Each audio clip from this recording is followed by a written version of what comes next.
안녕하세요. 정치를 품격 있게 풀어드리는 정치클래스TV의 심상만입니다. 오늘은 뉴욕타임즈에 실린 한국 사람들은 이제 일본보다 중국을 더 싫어합니다란 제목의 기사를 살펴보겠습니다. 최근 들어 한국에서 반중이 아닌 현중 정서가 흐르는 모습을 많이 보게 됩니다. 물론 이 현상은 중국이 자초한 일이 많이 있지만 그 배경을 현미경으로 자세히 바라보면 다른 측면이 보입니다. 저는 정치 유튜버를 시작하면서 한국의 현중 정서의 흐름을 예전부터 따라왔습니다. 그래서 반중 정서가 아닌 현중 정서에 대해서는 작은 우려를 가지고 있습니다. 대충 현중 정서의 흐름을 따라가면 문재인 정부가 들어서면서 처음에 현중 정서보다는 반중 정서가 훨씬 컸습니다. 이것은 한국의 낡은 정치 파편의 하나인 빨갱이 프레임을 씌우기 위한 극우 세력의 전략이었죠. 하지만 트럼프가 등장하면서 갑자기 이 반북 정서가 먹히지 않게 됩니다. 트럼프가 김정은을 만나고 한반도에서 평화의 모드가 퍼지고 남북 정상회담과 북미 정상회담을 거치면서 이 빨갱이 프레임이 희석되며 그동안 빨갱이 프레임으로 재미를 봤던 극우 세력과 극우 유튜버들이 설 자리가 없어지게 되자 갑자기 빨갱이 프레임을 중국으로 돌리기 시작합니다. 이것은 일본이 북한 때리기를 하면서 정권을 유지하다 미국 트럼프의 기조가 북한과의 화해 무드를 조성하자 갑자기 한국 때리기로 국민 여론을 돌리며 정권을 유지하는 것과 비슷한 방향입니다. 그래서 한동안 검증되지도 않은 가짜 뉴스가 한국 극우에서 시작됩니다. 청와대 국민청원 게시판에 중국인들이 투표를 엄청나게 한다. 또 어느 조선족의 고백이란 어설픈 중국인 댓글 부대를 했던 조선족이 자수하는 고백의 글이 인터넷에 화제를 모으기도 했습니다. 또 중국 기업이 한국에 전기를 생산한다. 저는 이 모든 것을 팩트체크 해봤고 모두가 허망한 가짜뉴스라는 것을 증명도 했습니다. 그리고 지금 현재는 이런 극우 성향의 세력들과 극우 성향의 국민들의 표를 얻기 위한 정치인들이 이 현중 정서를 이용하는 형태도 많이 보입니다. 대부분 이런 주장은 일베나 극우 유튜버들이 가짜뉴스를 생산해내면서 유튜브 환경에 익숙한 젊은 세대들이 많은 영향을 받는 것도 사실입니다. 그런데 중국이 타이밍을 맞추기라도 한 듯 갑자기 동북공정이나 김치나 한복을 가지고 자신들의 문화라고 우기기 시작하며 또 최근에는 K-POP 팬덤을 금지하거나 한국 내 K-드라마에 영향을 주려는 시도 때문에 불난집에 부채질하듯 현중 정서가 퍼져서 이젠 걷잡을 수 없게 되어 버렸습니다. 이런 와중에 뉴욕타임즈가 한국의 현중 정서에 대한 기사를 내고 있어서 먼저 살펴보겠습니다. 한국에서 특히 젊은 유권자들 사이에서 반중 감정이 고조되고 있습니다. 보수 정치인들은 이 반감을 대통령 선거 문제로 돌리기를 열망하고 있습니다. 내년 한국의 대선 경선을 결정짓는 선거 이슈 목록은 깁니다. 폭주하는 집값, 대유행, 북한과 성불평등이 시작입니다. 그러나 최근 몇 주 동안 있을 법하지 않는 추가 국가도 등장합니다. 바로 중국입니다. 2017년 한국에 미국이 강력한 미사일 방어 레이더 시스템을 본토에 배치하기로 한 결정은 중국으로부터 빈번한 비판의 대상이 되어왔고, 그리고 지난달 대선 후보인 윤석열은 한반도 근처에서 자체 레이더 시스템을 제거하기를 원하지 않는 한 불만을 제기하지 말라고 국가에 말했습니다. 이곳의 정치 엘리트들은 일반적으로 중국의 최대 교육 파트너인 중국을 적대시하지 않도록 조심합니다. 그러나 윤 씨의 무뚝뚝한 말투는 새로운 현상을 반영하고 있습니다. 한국 사람들, 특히 보수 정치인들이 열망하는 젊은 유권자들 사이에서 베이징에 대한 반감이 커지고 있다는 것입니다. 반중국 감정은 중국이 일본을 대체하고 너무 많이 오래 성장했다. 이전의 식민지 통치자, 한국에서 가장 나쁘게 평가된 일본. 뉴스매거진 시사인 조사에 따르면 한국인들은 중국보다 미국을 6배 정도 선호한다고 말했습니다. 응답자 1000명 중 58% 이상이 중국을 악에 가깝다고 답한 반면 4.5%만이 선에 가깝다고 답했습니다. 다른 선진국에서도 중국에 대한 부정적인 시각이 깊어지고 있지만 지난해 퓨 리서치 센터가 조사한 14개국 중 젊은 층이 이전 세대보다 중국에 대해 부정적으로 보는 시각이 더 높은 나라는 한국이 유일합니다. 정한을 수석 애널리스트는 지금까지 일본을 미워하는 것은 한국의 민족 정체성의 한 부분이었다며 특별한 이유 없이 일본을 미워하면 진짜 한국인인 줄 안다고 말했다. 한국 리서치에서 우리 조사에서 40대 이상은 여전히 중국보다 일본을 더 싫어했습니다. 그러나 앞으로 수십 년 동안 한국을 이끌 세대인 20, 30대가 중국을 더 싫어한다고 말했습니다. 한국은 내년 3월에 차기 대통령을 선출하며 관측통들은 한국의 베이징 정책에 대해 젊은이들이 어떻게 투표하는지 예의주시하고 있습니다. 한국의 보수주의자들은 워싱턴과의 동맹에 대한 전폭적인 지지를 하지 않는 세력을 친북, 친중이라고 불렀습니다. 진보주의자들은 일반적으로 북한과의 화해를 지지하고 미국과 중국 간의 외교적 자율성을 요구합니다. 한국의 젊은 세대는 전통적으로 진보에 투표했지만 밀레니얼 세대는 이러한 패턴을 깨고 스윙보트 유권자로 변모하고 있습니다.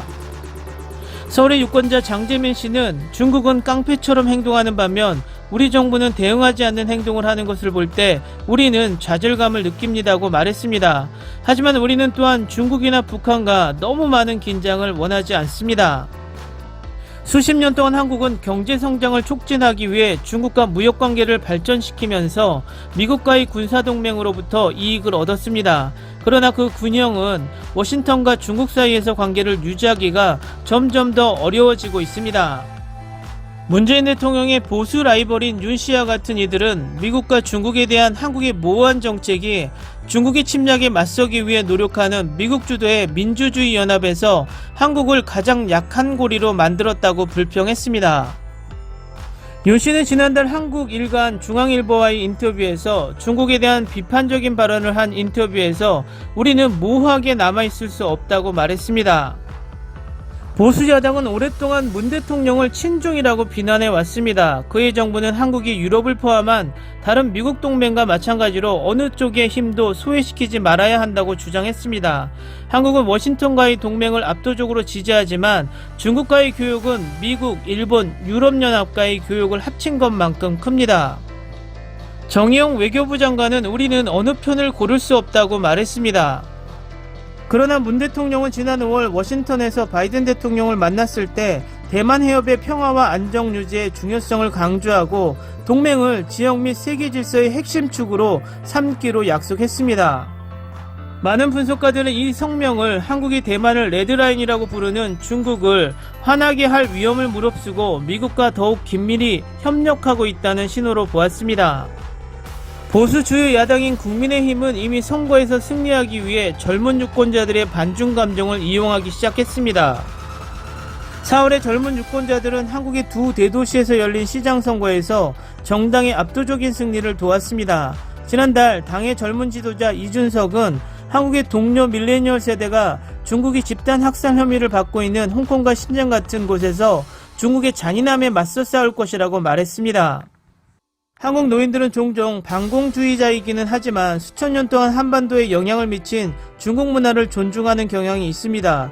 그들은 또한 한국을 빠른 경제 성장이 한국 수출업자들에게 큰 도움이 된 온건한 거인으로 간주했습니다. 한국의 젊은 사람들은 그런 관점을 공유하지 않는 경향이 있습니다. 그들 대부분은 자국의 경제적 문화적 성공을 자랑스럽게 여기며 자랐습니다. 그리고 시진핑 국가주석 아래 중국의 대외 정책이 더욱 강력해지면서 중국의 권위주의를 자유사회에 대한 위협으로 보기 시작했습니다. 그들은 또한 중국의 코로나 바이러스 처리, 남중국 해에서의 팽창주의, 정기적으로 서울을 뒤덮는 중국의 미세먼지 오염에 대해 비판적이었습니다.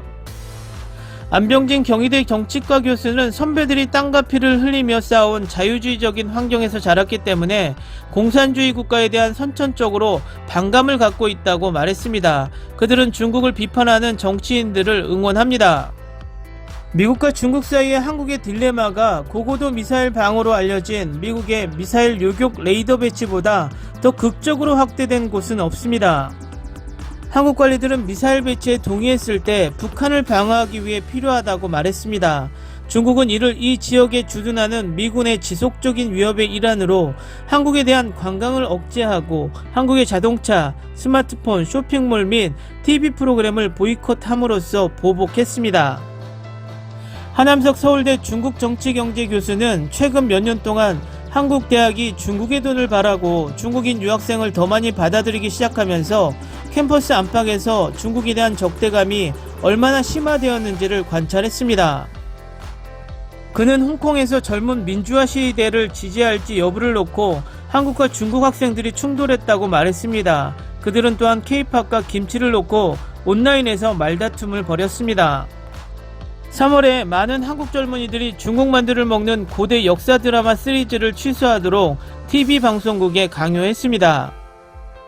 하 씨는 중국이 홍콩과 같은 곳에서 한 일을 지켜보면서 한국인들은 중국의 영향을 더 많이 받는 곳에서 사는 것이 어떤 것인지 스스로에게 깨닫기 시작했다고 말했습니다. 기사 잘 보셨나요? 저는 지금 한국의 젊은이들이 협중하는 것을 이해합니다. 일단 중국에서 단초를 먼저 제공했기 때문입니다. 하지만 저는 협중이 아니라 일본이 경제보복을 했을 때처럼 일본 국민들을 미워하는 게 아니라 경제보복을 시도한 아베 정부를 공격했듯이 냉정하게 해야 한다는 것입니다. 결국 우리 국민들은 혐일이 아니라 반일을 선택했던 것입니다.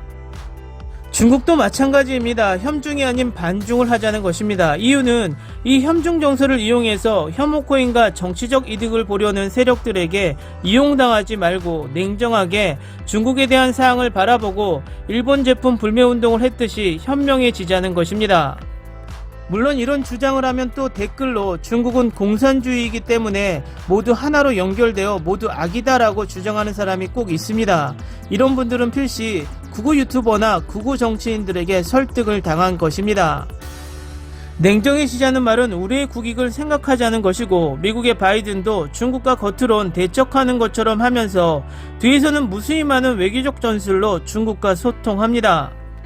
중국도 마찬가지 미국을 이겨보겠다고 입으론 말하지만 뒤에서는 미국과 많은 대화를 시도합니다. 일본 극우들이 항상 주장하는 소리가 있습니다. 한국과 단교해야 한다. 그런데 한국의 극우들도 똑같은 주장을 합니다. 중국과 단교해야 한다. 우리가 일본 극우들을 경멸하는 이유가 저런 극단적인 결론과 극단적인 혐오 때문입니다. 다시 말하지만 중국의 못난 행동을 옹호하는 게 아니라 극단적으로 치닫는 협중 정서보단 냉정한 반중 정서가 더 낫다고 개인적으로 생각한다는 말입니다. 오늘은 여기까지 하겠습니다. 오늘도 생활 속 거리두기 꼭 실천합시다. 당신의 구독과 좋아요는 저에게 큰 힘이 됩니다. 항상 시청해주셔서 고맙습니다.